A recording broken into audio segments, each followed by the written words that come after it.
നമസ്കാരം. ഇൻഫെക്ട് ന്യൂസിലേക്ക് ഏവർക്കും സുസ്വാഗതം.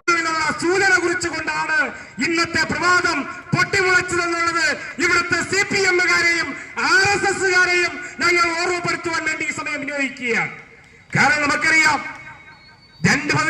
കഴിഞ്ഞ 9 കൊല്ലക്കാലമായി കേരളത്തിലെ ജനങ്ങളെ പറ്റിച്ചുകൊണ്ട് ക്ഷേമ പെൻഷന്റെ പേര് പറഞ്ഞ്, അതുപോലെ ആനുകൂല്യങ്ങളുടെ പേര് പറഞ്ഞ്, കിറ്റിന്റെ പേര് പറഞ്ഞുകൊണ്ട് കേരളത്തിലെ ജനങ്ങളെ എക്കാലവും കൊള്ളയടിക്കാം, എക്കാലവും വിധിയാക്കാം എന്നുള്ള CPM-ന്റെ പിണറായി വിജയന്റെ നയത്തിനെതിരെയുള്ള, ഭരണത്തിനെതിരെയുള്ള തെരഞ്ഞെടുപ്പായിരുന്നു ഇന്ന് കേരളത്തിൽ നടന്ന നിലമ്പൂർ ഉപതെരഞ്ഞെടുപ്പിന്റെ റിസൾട്ട് എന്ന് പറയുന്നത്.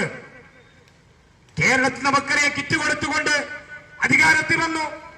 ക്ഷേമ പെൻഷന്റെ പേര് പറയും, പാവപ്പെട്ടവന്റെ പേര് പറയും, കർഷകന്റെയും കർഷക തൊഴിലാളിയുടെയും പേര് പറയും. എന്തിന്? തെരഞ്ഞെടുപ്പ് നടക്കുമ്പോൾ പല കള്ളക്കഥകളുമായി വന്ന് പാവപ്പെട്ടവരെ പറ്റിച്ചിട്ട് ഈ കേരളത്തിൽ ഇത്രമാത്രം കൊള്ള നടത്തിയ, ഇത്രമാത്രം കൊലപാതകങ്ങൾക്ക് കൂട്ടുനിന്ന, പീഡനങ്ങൾക്ക് കൂട്ടുനിന്ന പാവപ്പെട്ട പട്ടികജാതിക്കാരെയും പാവപ്പെട്ട പിന്നോക്കക്കാരെ വരെ നിരത്തിലടച്ചും ജയിലിലടച്ചും കൊലപ്പെടുത്തിയ ഒരു സർക്കാർ എന്ന് പറയുന്നതാണ് കേരളം ഭരിക്കുന്ന പിണറായി വിജയൻ എന്ന് പറയുന്നത്. ആ പിണറായി വിജയനെതിരെയുള്ള ജനത്തിന്റെ ജനവിധിയായിരുന്നു കഴിഞ്ഞ ദിവസം നിലമ്പൂരിൽ അവിടുത്തെ ജനങ്ങൾ, വോട്ടർമാർ രേഖപ്പെടുത്തിയത്. അതിന്റെ വിജയമാണ് ഇന്ന് നമുക്ക് കേരളത്തിലെ ജനങ്ങൾക്ക് കാണാൻ വേണ്ടി കഴിഞ്ഞത്. അൻവർ എന്ന് പറയുന്ന മുൻ MLA അൻവർ, നമ്മൾ മനസ്സിലാക്കണം, CPM-കാരും മറ്റ് പാർട്ടിക്കാരും, അൻവർ വന്നു. ആരെയാ വെല്ലുവിളിച്ചത്? കോൺഗ്രസിനെ വെല്ലുവിളിച്ചു, DD സതീശനെ വെല്ലുവിളിച്ചു. എന്താ സംഭവിച്ചത്?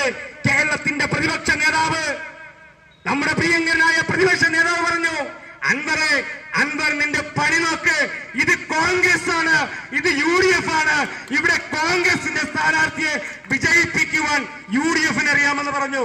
എന്താ റിസൾട്ട് വന്നു? അൻവർ അവിടെ വർഗീയതയെ കൂട്ടുപിടിച്ച്, വർഗീയ ശക്തികളെ കൂട്ടുപിടിച്ച്, 4 വോട്ടിന് വേണ്ടി വർഗീയ ശക്തികളെ കൂട്ടുപിടിച്ച സ്വരാജ് എവിടെ പോയി?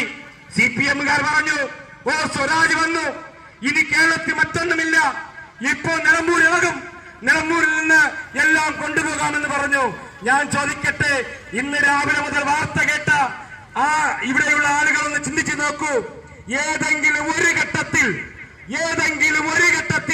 ഒരു വോട്ടിന്റെ ലീഡുണ്ടാക്കുവാൻ CPM-ന് അവിടെ സാധിച്ചിട്ടില്ല എന്ന് പറഞ്ഞാൽ, ഇത്രമാത്രം ജനങ്ങൾ വെറുക്കുന്ന, ഇത്രമാത്രം ജനങ്ങൾ സഹികെട്ട് വെറുക്കുന്ന ഒരു സർക്കാരാണ് പിണറായി സർക്കാർ എന്ന് പറയുന്നത്. അത് ഈ വരാൻ പോകുന്ന പഞ്ചായത്ത് തെരഞ്ഞെടുപ്പിലും, ഈ വരാൻ പോകുന്ന നിയമസഭാ തെരഞ്ഞെടുപ്പിലും ജനങ്ങൾ അങ്ങനെ തന്നെ വിധി എഴുതുമെന്ന് മാത്രം പറഞ്ഞുകൊണ്ട് ഈ പരിപാടി ഉദ്ഘാടനം ചെയ്യുന്നതിലേക്ക് വേണ്ടി DCC-യുടെ വൈസ് പ്രസിഡന്റ് ശ്രീമാൻ സോമൻകുട്ടി സാറിനെ ക്ഷണിച്ചുകൊള്ളുന്നു.